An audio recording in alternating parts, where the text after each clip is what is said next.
You ever wonder how your country's education system really stacks up against the rest of the world? It's not just about local schools anymore. Nope. It's become this huge global competition, a race to build the smartest, most capable generation. So today, we're going to look at who's winning this race and, maybe more importantly, how they're pulling it off. So let's just dive right into this idea, the global education race. And look, that's not just some catchy metaphor. It's the new reality for governments and for educators everywhere. The finish line? It's creating a world-class system that actually prepares students for a completely globalized future. So that kind of begs the question, right? Why the big shift? I mean, for centuries, education was a pretty local thing. But in our super interconnected world, that's all changed. The standards aren't being set by the school down the street anymore. They're being set by the highest performing countries on the entire planet. And how do we even keep score in these, let's call them, education Olympics? Well, we use these big international tests. You might have heard of them. PISA, which checks out how students are doing in reading, math, and science.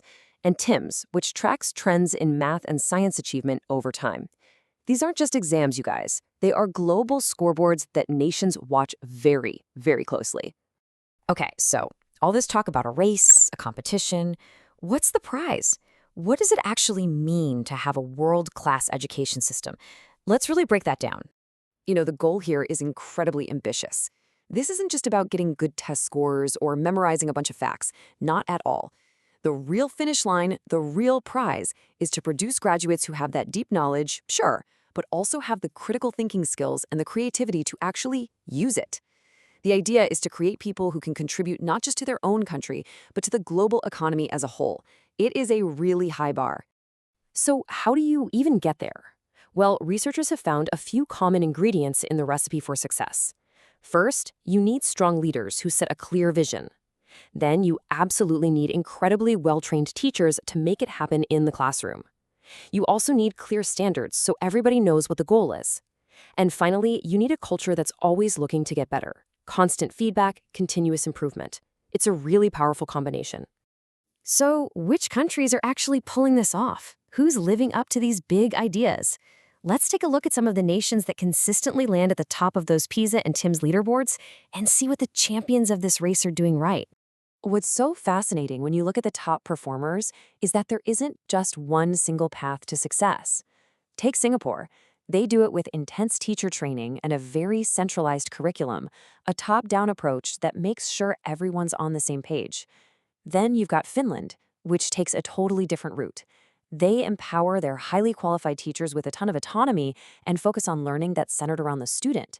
And then there's South Korea, which thrives on a deep, deep cultural value for education and just incredibly high academic expectations. So, you see, 3 very different strategies, all leading to world-class results.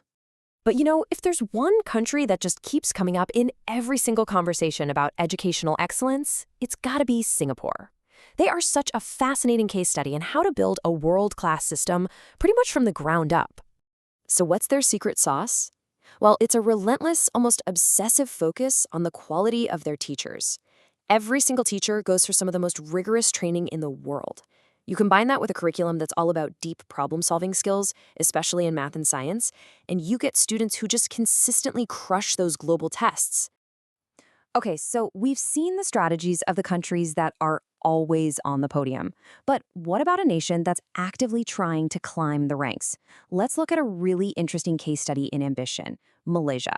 They've created a super detailed blueprint for their own educational transformation. And this isn't just some vague goal they've set, it's a concrete, long-term strategy. It's called the Malaysia Education Development Plan, and it's basically a 12-year roadmap specifically designed to lift the country's educational standards so they can compete with the world's best.